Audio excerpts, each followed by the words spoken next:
আপনি পুকুর থেকে মাছ ধইরা কাউকে উপহার দেওয়ার থেকে ওই মানুষটাকে যদি মাছ ধরা শিখায় ফেলেন তাহলে সেটা সবচেয়ে বেশি ভালো হয়। কারণ সে তখন স্বাবলম্বী হয়ে গেল, সে নিজের মাছ নিজে ধরতে পারবে, আপনার কাছ থেকে আর উপহার নিতে হবে না। উল্টা সেও হয়তো আপনাকে মাঝে মধ্যে উপহার দিতে পারে অথবা অন্য কোনো মানুষকে উপহার দিতে পারে। তো আজকে যে আইডিয়াটা নিয়ে কথা বলবো সেই আইডিয়াটা সম্পর্কে অ্যাকচুয়ালি আপনার মাথাতে কখনো না কখনো আসছে, কিন্তু আপনি হয়তো সেই আইডিয়াটা অ্যাপ্লাই করতে পারেন নাই। ওয়েলকাম টু দিস চ্যানেল, যেই চ্যানেলের মধ্যে আমি সাধারণত আনস্ক্রিপ্টেড আনএডিটেড কথাবার্তা বলি, হয়তো আপনার ভালো লাগতে পারে। তো আজকের আইডিয়াটার মূল টপিক হচ্ছে দান খয়রাত। ঠিক আছে, আমরা তো দান খয়রাত সবাই কম বেশি করি, তাই না? এখন দান খয়রাত আমরা কাদেরকে করি? ভিক্ষুকদেরকে। এখন ভিক্ষুক সাধারণত দুই ধরনের হয়, ঠিক আছে? আমি যদি একদম মোটাভাবে করি, একটা হচ্ছে ভিক্ষুক যারা কিনা সারভাইভ করার জন্য অ্যাকচুয়ালি অভাব, দৈন্যতা, দারিদ্রতার জন্য ওরা ইয়াটা করে, হাতটা পাতে, তাদের কাছে আর কোনো অপশন থাকে না। আর দ্বিতীয় ক্যাটাগরি হচ্ছে যারা এটাকে বিজনেস বানায় ফেলছে, লাইক ওরা ভিক্ষা কইরা প্রত্যেকদিন আপনার থেকেও বেশি ইনকাম করে এরকম।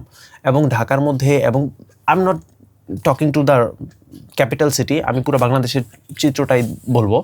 যারা মানে কাজ করার সামর্থ্য আছে, কাজ করার মতো মানে বলিষ্ঠ, তারাও পর্যন্ত ভিক্ষা টিকা করে, যে জিনিসটা আমার একদমই পছন্দ না, আপনারও নিশ্চয়ই পছন্দ না। তো আমি যেটা বলতেছি,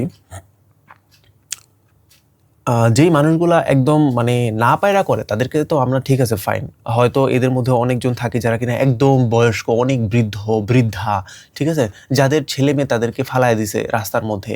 হ্যাঁ, এরকম অবস্থা, বৃদ্ধাশ্রমেও দেয় নাই। হ্যাঁ, বৃদ্ধাশ্রম নিচ্ছে না, কেন নিচ্ছে না আমি জানি না। মানে একদম হয়তো এলাকার মধ্যে বৃদ্ধাশ্রম নাই, এই জন্য ওনাদেরকে পিক করতে পারতেছে না। তো মানে কথা হচ্ছে, যারা আসলে অসহায়, যাদের কাছে আসলে উপায় নেই, তাদেরকে তো মানে হয়তো আমরা বৃদ্ধাশ্রমে ট্রান্সফার করতে পারি, সেটা আলাদা একটা ব্যাপার, বা তাদের ফ্যামিলিকে খুঁজা তাদেরকে কিছু মানে ওই ফ্যামিলি মেম্বারদেরকে একটু ঘাড়ায় তারপরে ইয়া করতে পারি। আর অন্যদিকে হতে পারে যে যারা ব্যবসার জন্য করে ভিক্ষাটা, যে আমি বেশি ইনকাম করতে পারবো অন্য, বা মানে এক জায়গাতে বৈশা এটা আরও বেশি ভালো, তো ওনাদেরকে আই থিঙ্ক মানে খুঁজা বের করা, বা এত খোঁজাখুঁজিরও দরকার নাই। আপনি দেখতেছেন কোনো একটা মানুষ কাজ করে খাইতে পারবে, ওনাকে ধরেন এবং ওনাকে কোনো একটা রিক্সা কিনা দেন, ওনাকে কোনো একটা ভ্যান গাড়ি কিনা দেন যেখানে সবজি টবজি ইয়া করে উনি বিক্রি করতে পারবে। ওনাকে কোনো মহিলা হইলে ওনাকে একটা সেলাই মেশিন কিনা দেন, অথবা খাসি, গরু ইত্যাদি কিনা দেন, দুধ বিক্রি করে তারপর গিয়ে ইয়া করুক। মানে ওনাকে স্বাবলম্বী করার যে ব্যাপারটা, আমি যেটা বললাম ভিডিওর শুরুতে, মাছ দেওয়ার থেকে ভালো ওনাকে মাছ ধরা শিখায় দেন, ঠিক আছে? তাহলে উনি স্বাবলম্বী হয়ে যাবে, ঠিক আছে, মাছ ধরতে। তো এখন একটা রিক্সা কিনতে অনেক টাকা লাগে, সেটা হয়তো আপনি একা পারবেন না। আপনাকে একা থাকতে বলতেছে কে?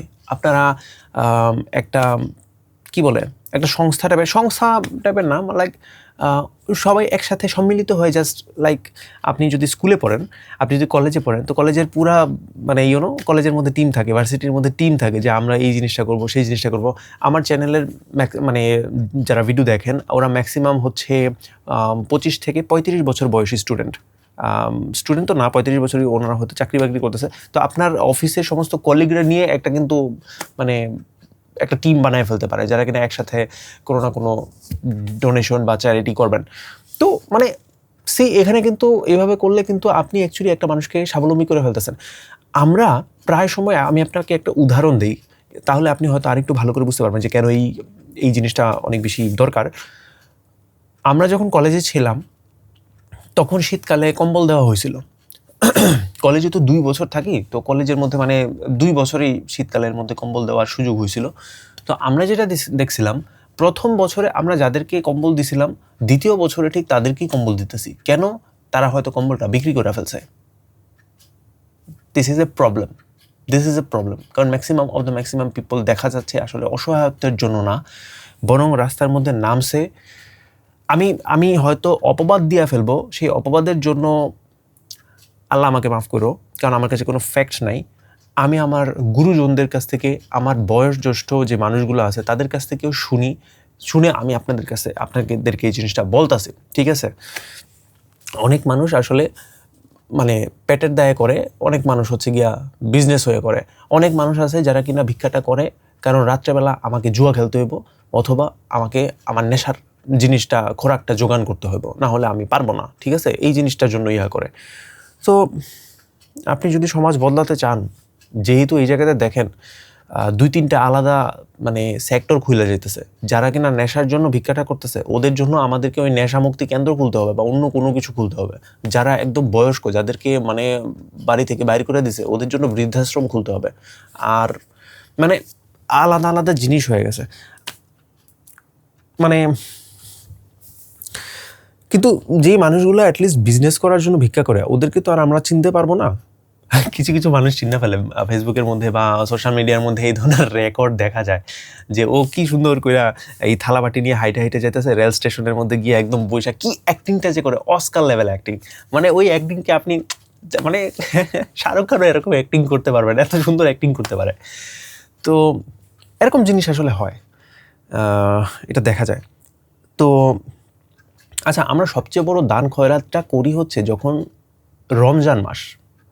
আচ্ছা, সরি, আমি আমার বাক্যটাকে ফেরত নিতেছি। ওইটা আসলে দান খয়রাত না। জাকাত যেই এটা হচ্ছে ওদের হক। এটা মোটেও দান খয়রাত না, এটা হচ্ছে ওদেরই হক।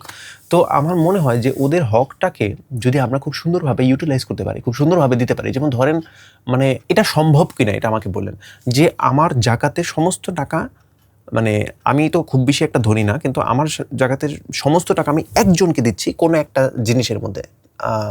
মেবি ওনাকে আমি জাকাতের টাকায় সেলাই মেশিন দেওয়া কি উচিত হবে আমি জানি না, এটা আপনার আমাকে কমেন্ট বক্সে বলেন। বাট আমি আমার এলাকার মধ্যে একজনকে শুনছিলাম যে কিনা খুব সুন্দর এই ধরনের কিছু কাজ করে, যে রিক্সা দিতেছে, সেলাই মেশিন, এই ধরনের জিনিস আমাদের এলাকার একটা জায়গার মধ্যে হইছে, যার কারণে আমি এই আইডিয়াটার কথা বলতেছি, ঠিক আছে? তো উনি খুব ধনী একটা মানুষ, তো ওনার কাছে ওই ধরনের ব্যাপার স্যাপার আছে যে উনি একা অনেকগুলো মানুষকে এই ধরনের জিনিসপত্র দিতে পারে। আমরা তো অত ধনী না, কিন্তু আমরা যদি একত্রিত হই তাহলে কিন্তু আমরা আবার অনেক বেশি ধনী, ঠিক আছে? কারণ একতাই হচ্ছে বল। তো এই জিনিসগুলো মনে হয় করা যায়।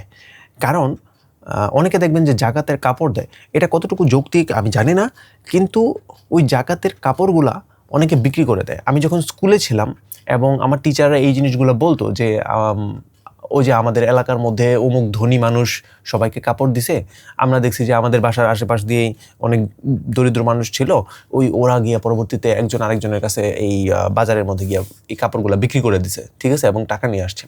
তো এইটা আমি আমার টিচারদের কাছ থেকে শুনছি। তো এই জিনিসগুলো হয়, মানে এটা কোনো হাওয়াই কথা না। তো আই থিঙ্ক ওদেরকে এক্সাক্ট কিছু দিতে হবে, এবং এক্সাক্ট দিতে হবে। আপনি যদি ধরেন একটা রিক্সা কিনা দিছেন, এইখানে আমার গুরু নবী স্যারের একটা কথা আসতেছে। নবী স্যারকে যদি আপনি না চেনেন, আমি আপনাকে আই কার্ডের মধ্যে একটা ভিডিও দিয়ে দেবো। উনি আমার খুব পছন্দের একজন শিক্ষক, ওনাকে নিয়ে আমি একটা ভিডিও বানাইছিলাম। তো উনি আমাদেরকে একটা কথা বলছিল যে শুধু রিক্সা যদি তুই দেস, তাহলে শুধু রিক্সা দিবি না, ওর কাছ থেকে এই রিক্সা কেনার টাকা ফেরত চাবি। কেন এটা কেন বলছিল উনি? কারণ হিসেবে বলছে, তুই যদি রিক্সা দিয়ে থুইয়া দেস, ও আসলে কাজ করবে না, ও বলবে যে এই রিক্সা তো আমারই, আমি কাজ করলে করবো, না করলে নাই। অথবা ওর যদি নেশা করার থাকে, টেন্ডেন্সি থাকে, ও দেখবেন যে রিক্সা মানে থুয়েই মানে রিক্সা বিক্রি করে নেশা করা শুরু করছে বা অন্য জিনিস করা শুরু করছে। তো ওর কাছ থেকে যদি টাকা চাওয়া হয় যে তুই আমাদেরকে 1 বছরের ভিতরে টাকা ফেরত দিবি, তাহলে কিন্তু ওর কাজ করার একটা টেন্ডেন্সি থাকবে, ঠিক আছে, যে আমাকে টাকাটা ফেরত দিতে হবে। আমি একটা সুযোগ পাইছি আমার জীবনটা বদলাই ফেলি, বদলাইতে ওদেরকেও টাকা দিতে আমি ইয়েটা করি। এবং এতে কিন্তু এরকম না যে আমরা মানে টাকাটা মানে নিয়ে নিব, এই টাকাটা নিয়ে আমরা হয়তো অন্য কোনো একটা মানুষকে আমরা করব। ওই যে আবারও এই কথাটা বলেছি, যে মাছ ধরা শিখায় দেন, তাহলে যেই ব্যক্তিটা মানে ওই ব্যক্তিকে আর আলাদা করে মাছ উপহার দিতে হবে না, সে নিজে থেকে আবার অন্য একটা মানুষকে মাছ উপহার দিতে পারবে। তো ও যে কোনো একটা মানুষকে সেলাই মেশিন কিনে দিলাম বা কোনো একটা গরু কিনে দিলাম, সেখান থেকে সে প্রফিট করতে করতে যে টাকাটা দিল, সে তার টাকা থেকে কিন্তু আমরা অন্য একটা মানুষকে অন্য একটা গরু কিনে দিতে পারলাম, অন্য একটা সেলাই মেশিন কিনে দিতে পারলাম। তো এই আইডিয়াটা আপনাদের মানে প্র্যাকটিক্যাল মনে হয় কিনা, এই জিনিসটা আপনারা একটু বলেন, ঠিক আছে? কারণ মানে আমরা সবাই মিলে যদি কাজ করি তাহলে আসলে বাংলাদেশটাকে চেঞ্জ করা সম্ভব। কিন্তু আচ্ছা, এখানে একটা কথা আছে, লাস্ট এই কথাটা বলে আমি শেষ করব, প্রায় 10 মিনিট হয়ে গেছে। খারাপ মানুষ আর ভালো মানুষের মধ্যে পার্থক্য কি জানেন? খারাপ মানুষ যখন কোনো একটা কাজ করে, কোনো খারাপ কাজ করতে যায়, তখন তারা খুব সুন্দরভাবে একতাবদ্ধ থাকতে পারে। তারা খুব প্ল্যান করুক আর না করুক, তারা একে অপরের সাথে মানে যুক্ত থাকে। যে ও এই জিনিসটা করতেছে, সে পাহারা দিতেছে, বা অন্য একটা মানুষ অন্য কিছু একটা মানে কানেক্টেড থাকে, একে অপরের ব্যাক তাদের থাকে, ঠিক আছে, একে অপরের পিছন তাদের থাকে। কিন্তু আমরা মানে আপনি বা আপনারা আমরা যারা ভালো মানুষ নিজেকে দাবি করি, তারা আসলে একে অপরের সাথে কম্বাইন হতে পারি না। কেন জানি আমাদের ভিতরে একটা কম্পিটিশন চলতে থাকে যে ওর থেকে ভালো আমি হব। হ্যাঁ, ও মানে পিছন থেকে টানা, যে ও ভালো হয়ে যেতেছে, না আমি ওকে ভালো হইতে দিব না, আমি ভালো হব, ওকে একটু টান দিয়া, পিছন থেকে টান দিয়া। এই জিনিসটা আমিও হয়তো করি, আমি আপনাকে দোষ দিচ্ছি না, ঠিক আছে। এই জিনিসটা আমাকে থামাতে হবে, আমাকে বদলাতে হবে। আমি যদি বদলে যাই, আমার আশেপাশের মানুষজন হয়তো আমার থেকে ইনফ্লুয়েন্স হয়ে নিজেও বদলে যাবে, ঠিক আছে। তো আমি মোটো আপনাদেরকে দোষ দিচ্ছি না, আমি আমাকেই দোষ দিচ্ছি। আমি কেন পিছু টান দিই মানুষের? আমি নিজেকে চেঞ্জ করব। আপনি যদি পিছু টান দিয়ে থাকেন, তা আপনি কি নিজেকে চেঞ্জ করবেন? এই প্রশ্ন দিয়ে এবং কম্বাইন হয়ে সবাইকে একসাথে কাজ করার একটা মেসেজ দিয়ে আমি আজকের ভিডিওটা শেষ করছি। আসসালামু আলাইকুম, আশা করি সবাই ভালো থাকবেন।